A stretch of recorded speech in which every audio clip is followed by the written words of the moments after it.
الحمد لله وكفى وسلام على حبيبه المصطفى أما بعد فأعوذ بالله من الشيطان الرجيم بسم الله الرحمن الرحيم إن الله وملائكته يصلون على النبي يا أيها الذين آمنوا صلوا عليه وسلموا تسليما اللهم صل على سيدنا ومولانا محمد معدن الجود والكرم وآله وأصحابه الكرام وابنه الكريم وبارك وسلم صلاة دائمة سرمدا أبدا بحمده تعالى وبكرم مصطفى صلی اللہ علیہ وسلم. آج کی اس دوسری شب میں ہم نے قرآن عظیم کی سورہ بقرہ کی تلاوت مکمل کر لی ہے، یعنی تقریباً 2.5 پارے ہمارے ہو چکے. اللہ تبارک و تعالیٰ اسی طرح مکمل قرآن عظیم تجوید کے ساتھ تلاوت کرنے اور آپ سب کو سماعت کرنے کی توفیق عطا فرمائے. قرآن عظیم کی سورہ بقرہ، جیسے کہ کل میں نے عرض کیا تھا، یہ سب سے بڑی سورہ ہے قرآن پاک کی، اور اس میں تقریباً قرآن کا پورا مضمون آ چکا ہے. پورا مضمون قرآن کا جو ہے وہ سورہ بقرہ میں موجود ہے.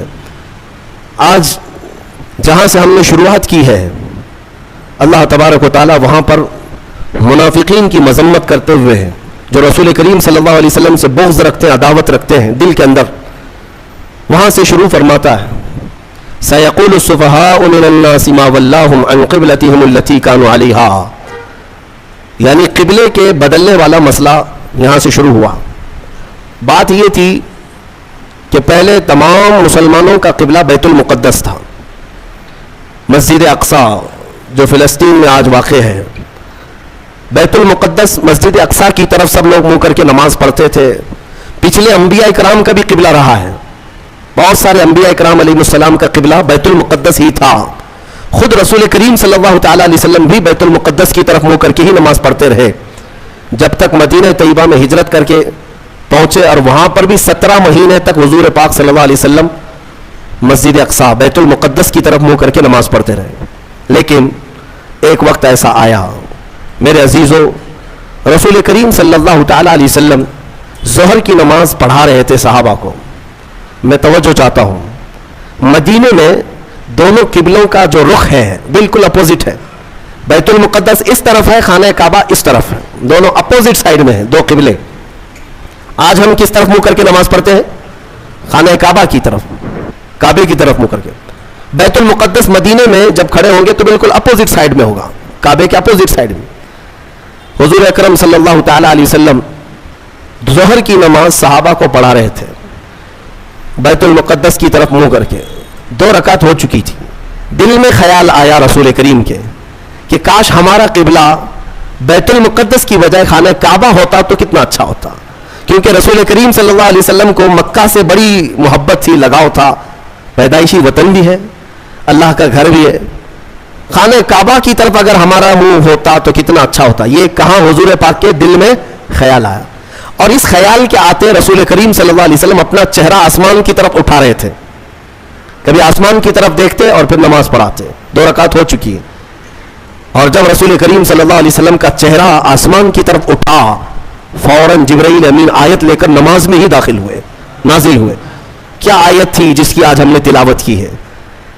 فرماتا ہے مولا قد نرا تقلب وجهك في السماء، اے محبوب ہم آپ کا چہرہ اٹھانا دیکھ رہے ہیں. آسمان کی طرف آپ جو چہرہ اٹھا رہے ہیں آپ، وہ ہم دیکھ رہے ہیں. اللہ فرماتا ہے فَلَنُوَلِّيَنَّكَ قِبْلَةً تَرْضَاهَا، ہم آپ کو اسی طرف پھیر دیں گے جہاں آپ کی مرضی ہوگی. ہم آپ کو اسی طرف پھیر دیں گے، اسی طرف آپ کا قبلہ بنا دیں گے جہاں آپ کی مرضی ہوگی. خدا کی رضا چاہتے ہیں تو عالم، اور خدا چاہتا ہے رضا محمد. اعلیٰ حضرت یہ فرماتے ہیں ساری دنیا کس کی رضا چاہتی ہے؟ اللہ کی. اور اللہ کس کی رضا چاہتا ہے؟ خدا چاہتا ہے رضا محمد. اے محبوب تم راضی ہو، آپ کی مرضی جس طرف ہوگی ہم آپ کو اسی طرف پھیر دیں گے. اتنی بات ہی نہیں، اس کے فوراً بعد جو آیتیں آپ تلاوت کریں گے قرآن پاک سورہ بقرہ میں 2 پارے کا پہلا صفحہ جب آپ پڑھیں ترجمے سے پتہ چلے گا آپ کو. یہ آیتیں تو آئی، اے محبوب ہم آپ کا آسمان کی طرف چہرہ اٹھانا دیکھ رہے ہیں، ہم آپ کو اسی طرف پھیر دیں گے جہاں آپ کی مرضی ہوگی. اس کے فوراً بعد آیت آتی ہے فَوَلِّ وَجْهَكَ شَطْرَ الْمَسْجِدِ الْحَرَامِ، دیر کس بات کی محبوب، ابھی اسی حالت میں آپ قبلہ بیت المقدس کی بجائے کعبے کی طرف کر لیں. بیت المقدس کی بجائے کعبے کی طرف ابھی کر لیں نماز کی حالت میں. حکم نماز کے حالت میں ہوا، اور رسول کریم صلی اللہ علیہ وسلم 2 رکعت کے بعد پھر گئے بیت المقدس سے کس طرف؟ خانہ کعبہ کی طرف. بالکل اپوزٹ ڈائریکشن ہے دونوں بھی. میں آپ کو بتا رہا ہوں, پیچھے صحابہ کی جماعت ہے. میں اگر آپ کی طرف گھوم جاؤں تو مقتدیوں کا آمنا سامنا نہیں ہوگا. امام پیچھے ہو جائے گا, مقتدی آگے ہو جائیں گے.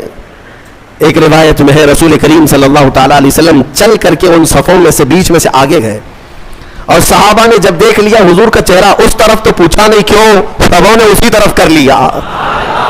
دین اسی کا نام ہے جس طرف رسول کا چہرہ ہے. یہ پوچھنے کی ضرورت نہیں کہ آقا اب تک یہاں تھا اب یہاں کیوں, کسی صحابی نے پوچھا نہیں, سبوں نے اس طرف منہ کر لیا. نماز کے عالم میں پوچھ تو نہیں سکتے, لیکن جب رسول کا چہرہ دیکھا, میرے عزیزو یہی تو اصل دین ہے. اقبال کہتا ہے بمصطفیٰ رساں خیش کے دی ہم اوست, اپنے آپ کو نبی کے قدموں تک پہنچا دے, دین یہی ہے. گھر بہ رسیدی تمام بول حبیس, اور اگر تم رسول تک نہیں پہنچ سکے تو پوری زندگی ابو لہب کی طرح ہے. ابو لہب ہے. حضور تک پہنچ جانا یہی دین ہے, اور صحابہ اس کو سمجھتے تھے. حضور کا چہرہ اس طرف ہوا تو سب صحابہ گھوم گئے. ایک روایت میں تو یہ ہے کہ رسول کریم صلی اللہ تعالی علیہ وسلم مڑ گئے تو صحابہ چل چل کر کے پیچھے آ کر کے صفے لگانے لگے. اس طرف سے اس طرف سب آئے اور حضور کے پیچھے صفے لگا کر باقی کی 2 رکعت نماز ادا کی. اس نماز میں چہرہ بھی بدلا, چلت پھرت بھی ہوئی, لیکن نماز کسی کی نہیں ٹوٹی.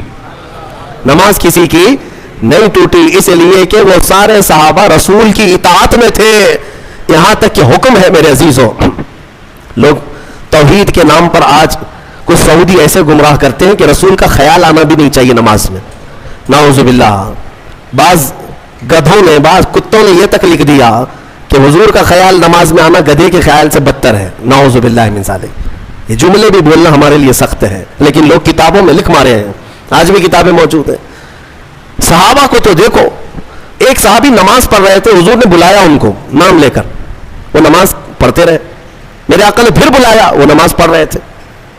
پھر سلام پھیر کر دوڑے دوڑے آئے, یا رسول اللہ آپ نے بلایا. حضور نے فرمایا میں تو کافی دیر پہلے بلایا تھا, اب آ رہے ہو. کہا آقا نماز پڑھ رہا تھا. حضور نے فرمایا کیا تم نے قرآن کی آیت نہیں سنی؟ یا ایھا الذین آمنوا استجیبوا للہ وللرسول اذا دعاکم, اے ایمان والو اللہ اور اس کے رسول جب بلائیں تب حاضر ہو جاؤ, چاہے نماز میں ہی کیوں نہ ہو. فرمایا نماز میں ہی کیوں نہ ہو, حاضر ہونا ہے. حضور نے اگر ندا دے دی, اس صحابی نے پوچھا نماز چھوڑ کر آ جاؤ, سنو اب مسئلہ کیا ہے. فرمایا گیا کہ ہاں 2 رکعت اگر تم نے پڑھ لی, 4 رکعت والی نماز پڑھ رہے تھے عصر کی, 2 رکعت پڑھ چکے تھے یا 1 رکعت پڑھ چکے تھے, رسول نے بلایا, نماز چھوڑ کر کے چلے آئے. حضور نے پوچھا خیریت, طبیعت کیسی, ساری چیزیں بات چیت ہوئی. حضور نے بازار بھیجا, سامان لے آؤ, سودا سلف خریدو, فلاں کو دے آؤ. سب سامان دیا, خریدا, خرید و فروخت کیا, واپس آیا. فرمایا گیا جہاں سے چھوڑا تھا وہیں سے کنپلیٹ کرو, کنٹینیو کرو, پھر سے دہرانے کی ضرورت نہیں. 2 رکعت ہوئی تھی, آگے کی 2 رکعت کنپلیٹ کر لو, کنٹینیو کرو. کیوں؟ اس لیے کہ یہ بیچ میں جو تم جو کچھ بھی کرتے رہے یہ نماز کے باہر نہیں, یہ بھی رسول کی اطاعت ہے. بمصطفیٰ رساں خیش کے دی ہم اوست. اسی لیے اقبال نے کہا اپنے آپ کو نبی کے قدموں تک پہنچا دے, یہی دین ہے, یہی دین ہے. اب میں آپ کو بتاتا ہوں, صحابہ قبلہ بدل جانے کے بعد پوچھا کسی صحابی نے کہ یا رسول اللہ ہم تو اس طرف منہ کر کے نماز پڑھتے تھے, میں اگر آپ کے سامنے ہوں, آپ 1000 میرے چاہنے والے کیوں نہ ہو, 1000 میرے عاشق کیوں نہ ہو, مصلی سے اگر میرا منہ گھوم گیا تو سارے پکڑ کے مجھے گھمائیں گے سیدھے, امام صاحب سیدھے قبلے کی طرف ہو جاؤ. یا اگر کسی نے نہیں گھمایا تو بعد میں تو بولیں گے آپ کا قبلہ صحیح نہیں تھا, آپ اس طرف منہ کر کے پڑھ رہے تھے, قبلہ ایسے تھا. میرے عزیزو شریعت سب کے لیے ہے, لیکن رسول جو کرے وہی شریعت ہے.